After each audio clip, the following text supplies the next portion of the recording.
La cabaña que Roxana había alquilado tenía 2 grandes ventanas a los lados de la puerta principal. Había dejado la ciudad durante el fin de semana, pues quería estar realmente desconectada de todo. El viernes se la pasó leyendo una novela frente a la chimenea, pero el sábado ocurrió algo extraño. Cuando salió por leña en el pequeño almacén de al lado, notó que el ciervo se acercaba rápidamente. Pensando que podría atacarla, corrió hacia la cabaña y cerró la puerta. A través de las ventanas, Roxana se dio cuenta que el animal no se alejaba y que estaba observándola a unos metros. La mujer pensó que pronto se iría y simplemente siguió con su día.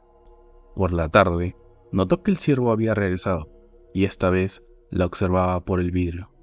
Incluso daba pequeños golpecitos con su hocico para que abriera. De pronto, desapareció de su vista y alguien tocó la puerta. Roxana se quedó paralizada. Estaba sola en aquella zona y era casi imposible que alguna persona terminase en su cabaña. Quiso preguntar quién tocaba, pero los golpes se incrementaron. La mujer recordó una historia que le habían contado hace años y supo que debía ignorar todo. Es un cambiapieles, se dijo. Tras unos segundos, los golpes se detuvieron de un momento a otro. Por la ventana, Roxana vio que una figura humanoide, encorvada y con cuernos, se alejaba lentamente. Pensó en llamar por ayuda, pero su celular no tenía señal en aquella zona. Al caer la noche, la mujer no pudo dormir bien. En todo momento, miraba hacia las ventanas, pero no vio ningún animal. Al amanecer, se aseguró de que no había nada cerca, y, cuando abrió la puerta, notó que las huellas del ciervo se habían convertido en 2 garras frente a su cabaña.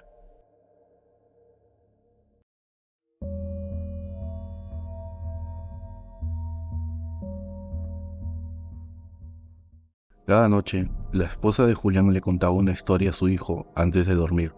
Aquel día, la mujer había salido de viaje por trabajo, y ahora él tenía la responsabilidad de relatar los cuentos. El problema era que el niño le había pedido que le contara una historia de terror. A Julián no le gustaban las películas de miedo, y tampoco se sabía algún cuento de este género. Para lograr que su hijo se durmiera, empezó a crear una historia con lo que veía a su alrededor.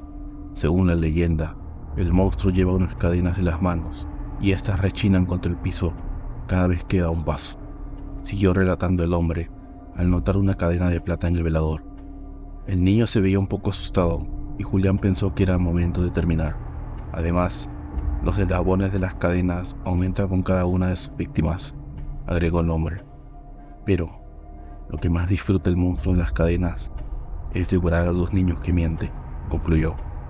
Cuando lo arropó, el pequeño lo tomó de brazo y le dijo que no lo dejara solo. Julián notó que estaba muy asustado y pensó en acompañarlo hasta que se durmiera. Se sentó en una silla y se puso a mirar la ventana, mientras pensaba en la historia que acababa de inventar. Con este cuento nunca nos va a mentir, se dijo. Luego de 20 minutos, el niño se había quedado completamente dormido y el hombre salió de la habitación. Julián tenía la sensación de que debía apagar las luces tan rápido como podía. Por esto es que no veo películas de terror, pensó. Al llegar a su cuarto, se cubrió casi de inmediato con las sábanas. Era la primera vez que dormía sin su esposa al lado, y el colchón se sentía diferente sin ella. Ahora yo tengo problemas para dormir, pensó. De pronto, Julián escuchó un chirrido metálico. Se quedó quieto y, cuando lo oyó una vez más, supo que eran unas cadenas que estaban siendo arrastradas.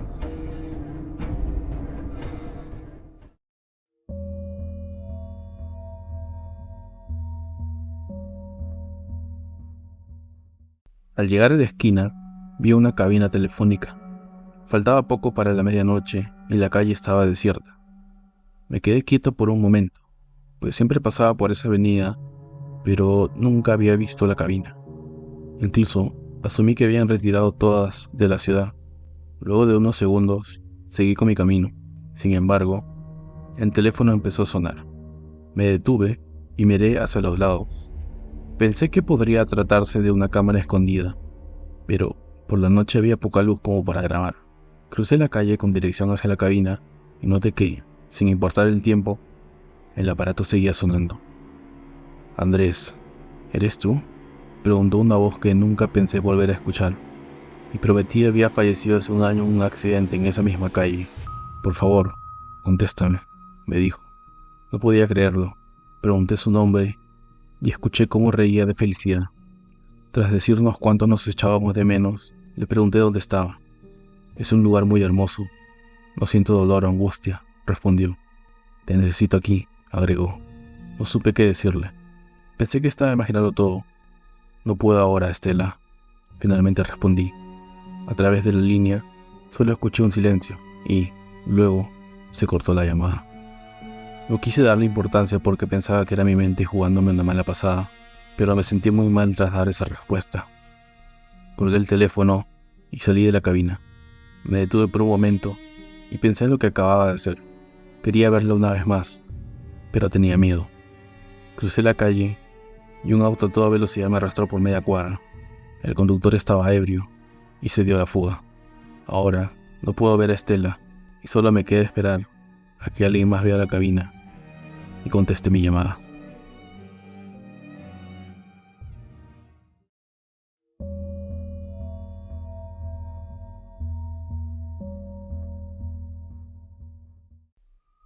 Me mudé a la ciudad hace unas semanas. La calle en la que ahora vivo tiene pocas familias, pues la mayoría está en venta o deshabitada. La mía me costó una ganga, pese a que es prácticamente nueva. No entendí el porqué hasta que noté el cementerio que vi en una colina. A diferencia del resto de la ciudad, los árboles y el césped son de un verde pálido y casi gris. Al principio no le tomé importancia, pero luego me ganó la curiosidad. Como no conocía a nadie, decidí visitarlo sola. Pensé en hacerlo de noche, pero no quería estar regresando a los 5 minutos. Al llegar, me di cuenta que el lugar había sido abandonado y no se recibían más sepulturas desde hace 2 décadas. Y adentro, un mausoleo me llamó la atención. En la inscripción decía Black Helen, 1845-1869, el hombre castigado por Dios. Me pareció extraño que este sea el epitafio de una persona. Nadie que haya fallecido es malo. Traté de ver por los cristales del mausoleo y noté que el único ataúd estaba destruido. De pronto, empecé a sentir frío. Aún era de día y estábamos en pleno verano. Decidí que era hora de regresar y lo hice caminando tan rápido como pude. Al llegar a casa, me sentí mejor. Culpé mi presión baja del mal momento y traté de olvidar todo. Black Helen, repetía mi mente masoquista. La curiosidad me volvió a ganar y lo que hice fue buscarlo en Google. Como era un nombre raro, salieron varias notas de hace unos años y de páginas de dudosa reputación. Empecé a leer una por una y cada historia sobre Black Helen era más escalofriante que la otra. Ninguna de ellas eran similares. En la primera, a Helen lo encontraron mientras asesinaba a una mujer que había secuestrado. En la segunda, los policías descubrieron que Helen se bañaba en sangre, pero no se sabía si era humana. En otra, el hombre estaba contagiado de rabia y había mordido al alcalde en su casa. Pero, en todas se decía que Helen había sido asesinado por una turba. Investigando un poco más, encontré que su dirección era en la calle Shelby 493. Me pareció raro debido a que la ciudad es pequeña y el nombre no me sonaba. Al revisar nuevamente, descubrí que le habían cambiado de nombre y que yo estaba viviendo en ella. Todas las ideas que había estado ignorando llegaron a mi cabeza de golpe. Podría estar viviendo en la misma casa que le pertenecía a un hombre que realizó un crimen horrendo, fue asesinado por una turba y que por algún motivo su ataúd estaba destruido. Además, la casa me costó muy poco y las personas se estaban yendo del vecindario. Aquella noche, cerré todas las puertas y ventanas. Mi mente no podía aceptar que quizá estaba siendo perseguida por un zombie. Pasaron las horas y el sueño se apoderó de mí. Poco a poco me fui quedando dormida, hasta que escuché un sonido en el jardín. Tomé el celular y llamé de inmediato a emergencias. Mientras esperaba, un hombre ingresó a mi habitación traspasando una pared. Quise gritar y salir corriendo, pero me había petrificado con sus ojos. Sin poder hacer nada, pero sintiendo todo, vi cómo el sujeto abrió su boca y clavó sus colmillos en mi yugular. Desde el teléfono, escuché una voz distorsionada y solo sentí frío.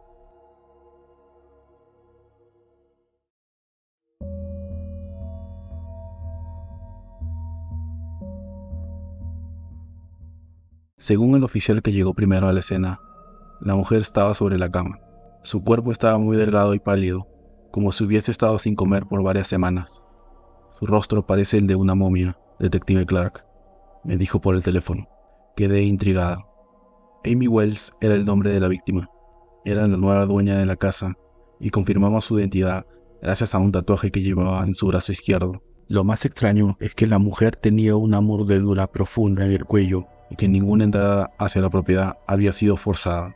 De inmediato, pensé que Wells había dejado entrar a su asesino, pues no había señales de una pelea, pero luego noté que las puertas y ventanas estaban con las cerraduras.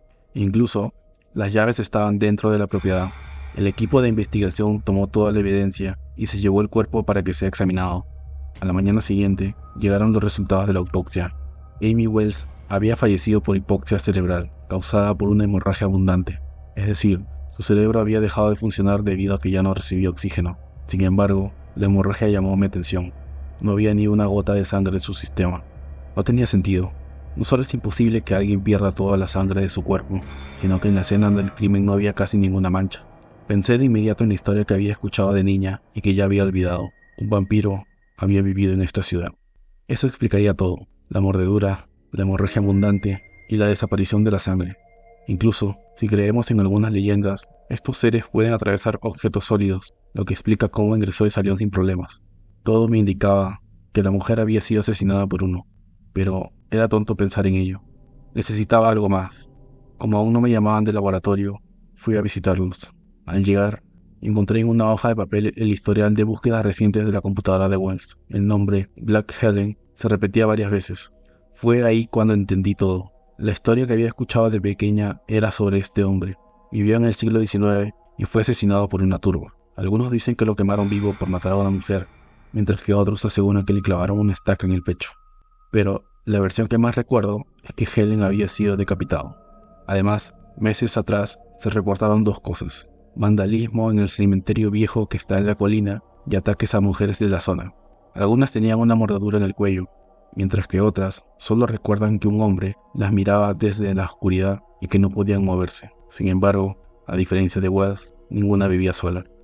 Los pasos del atacante o los gritos de las víctimas de seguro despertaron a los familiares, haciendo que el vampiro escapara. Mi teoría encajaba, pero no sabía cómo actuar. Tenía dos opciones: pedir ayuda a mis compañeros, lo que significaba convencerlos de que podría existir un ser sobrenatural, o enfrentarme sola a este. Tras meditarlo por unas horas, llegué a la conclusión que era mejor no llevar compañía. Era evidente que el atacante buscaba mujeres, y de preferencia que estuvieran solas. Además, lo hacía de noche, por lo que un grupo de personas haría demasiado alboroto como para atraerlo. ¿Cómo mata a un supuesto vampiro?, me pregunté. La calle donde vivía Wells tenía muchas casas en venta. Algunas incluso estaban amobladas. Forcé la entrada a una y pensé en un plan. Si este monstruo podía atravesar paredes, solo tenía una oportunidad para destruirlo. Yo sería la carnada. Esperé hasta la noche y dejé encendidas las luces de la entrada. Debajo de las almohadas, escondí un machete. No sabía si iba a funcionar, por lo que también tenía cerca un insecticida y un encendedor, además de mi pistola. Si puede morder a sus víctimas, puede ser atacado, pensé. En la oscuridad, recordé que algunas víctimas habían asegurado que no podían moverse durante el ataque. Wells tampoco había peleado con su atacante, pues los resultados del laboratorio señalaban que no había muestras de ADN de otra persona en sus uñas. De pronto, la respuesta me llegó de golpe. Algunas mujeres estaban despiertas cuando fueron atacadas. Fue entonces cuando escuché un sonido cerca de la ventana. Pensé en llamar por ayuda, pero tenía que armarme de valor. Si me veía despierta, no podría moverme. Y si llegaban refuerzos, el vampiro podría escapar. Fingí que estaba durmiendo y sentí que alguien se acercó lentamente hacia mi rostro. Cuando lo tuve al lado, saqué rápidamente el machete y lo ataqué casi sin mirar. Le hice un corte en la cara y este retrocedió lanzando un chillido. Pese a que estaba herido, no cayó sangre desde su mejilla. En tan solo un segundo, sus ojos muertos trataron de hipnotizarme. Sin pensarlo, me abalancé contra el vampiro. Lo hice caer de espaldas y traté de cortar su cuello. No era lo suficientemente fuerte como para hacerlo de un solo golpe, y tuve que dar 4 embestidas con la hoja para cercenar su cabeza. Luego, la pateé tan lejos como pude, y vi cómo su cuerpo se retorcía en el piso. Llamé a mis compañeros, y los que estaban de guardia llegaron casi de inmediato. No podían creer lo que estaban viendo, pero terminaron aceptando la realidad. El cuerpo de Helen fue sellado en su tumba, mientras que su cabeza fue cremada y lanzada al mar por la tarde. Solo espero que haya sido suficiente.